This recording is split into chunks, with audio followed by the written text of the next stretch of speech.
എൻ്റെ പേര് doctor Vijith V നങ്ങേലിൽ. ഞാൻ കോതമംഗലം നങ്ങേൽ ഹോസ്പിറ്റലിലെ ചീഫ് ഫിസിഷ്യനാണ്. ഞാനിന്ന് ഇവിടെ സംസാരിക്കാൻ ഉദ്ദേശിക്കുന്ന ടോപ്പിക് നടുവേദനയെക്കുറിച്ചാണ്.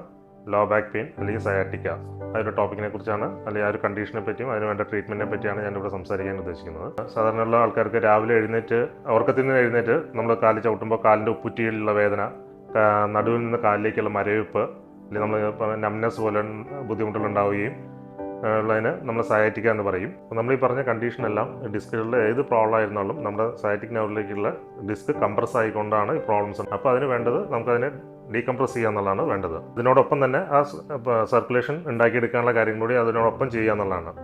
നമ്മുടെ ആയുർവേദ രീതിയിൽ അതിന് ഞങ്ങളുടെ രീതിയിൽ പാരമ്പര്യമായിട്ടുള്ള കുറേ ടെക്നിക്സ് ഉണ്ട്. അത് ഉപയോഗിച്ച് ആദ്യം ഡിസ്ക് മാനിപ്പുലേറ്റ് ചെയ്യും.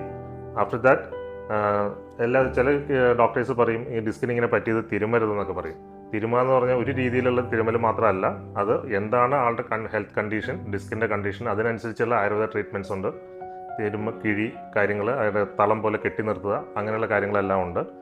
അതോടൊപ്പം തന്നെ ഇപ്പോൾ പുതിയൊരു ടെക്നിക്കാണ് നമ്മൾ വന്നിരിക്കുന്നത്, ഡീകംപ്രഷൻ. ആ കംപ്രസ്സായിരിക്കുന്ന ഡിസ്കിനെ ഡീകംപ്രസ് ചെയ്തെടുക്കുക.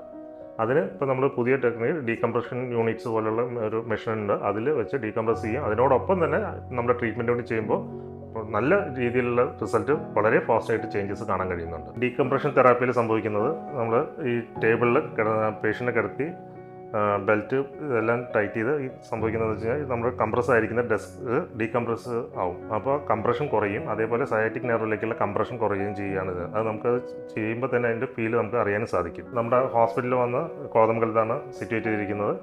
ഇതൊരു 38 ഇയേഴ്സിൻ്റെ മുകളിലായി നമ്മുടെ ഹോസ്പിറ്റലിലൂടെ റൺ ചെയ്യുന്നു. നമുക്ക് NABH അക്രഡിറ്റഡ് ഹോസ്പിറ്റലാണ്. അതേപോലെ തന്നെ ഒട്ടുമിക്ക ഇൻഷുറൻസ് കമ്പനിയായിട്ടും ടൈപ്പ് ഉള്ളതാണ്. അതുകൊണ്ട് റീഇംബേഴ്സ്മെൻ്റ് ഉള്ളതുകൊണ്ട് ക്യാഷ്ലെസ് ഫെസിലിറ്റി അവൈലബിൾ ആണ്.